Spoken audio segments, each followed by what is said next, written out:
Mumbai anti narcotics સેલમાં દાખલ થયેલ 75 ગ્રામ એમડી ડ્રગ્સના ગુનામાં વોન્ટેડ આરોપી આસિફ કાસમ રાજકોટવાલાને સુરત લાલગેટ વિસ્તારમાંથી ઝડપી પાડતી સુરત શહેર ક્રાઇમ બ્રાન્ચ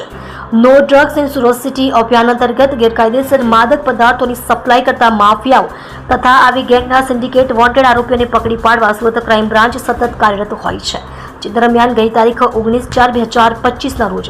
સુરત ક્રાઇમ બ્રાન્ચને માહિતી મળી કે મુંબઈ એન્ટી નાર્કોટિક્સ સેલમાં દાખલ થયેલ 75 ગ્રામ એમડી ડ્રગ્સના ગુનાનો વોન્ટેડ આરોપી આસિફ કાસમ રાજકોટવાલા હાલમાં સુરત શહેરમાં ચોક બજાર તથા લાલગેટ વિસ્તારમાં ફરે છે। જેથી સુરત ક્રાઇમ બ્રાન્ચ તથા મુંબઈ એન્ટી નાર્કોટિક્સ સેલ દ્વારા સંયુક્ત ઓપરેશન હાથ ધરી લાલગેટ પંડોળની પોલ જસ્ટિન પેલેસ પાસેથી આરોપી આસિફ કાસમ રાજકોટવાલા ઉંમર 33 રહેવાસી 7072 સાદિક અલી હવેલી 8મો માળ ફ્લેટ નંબર 35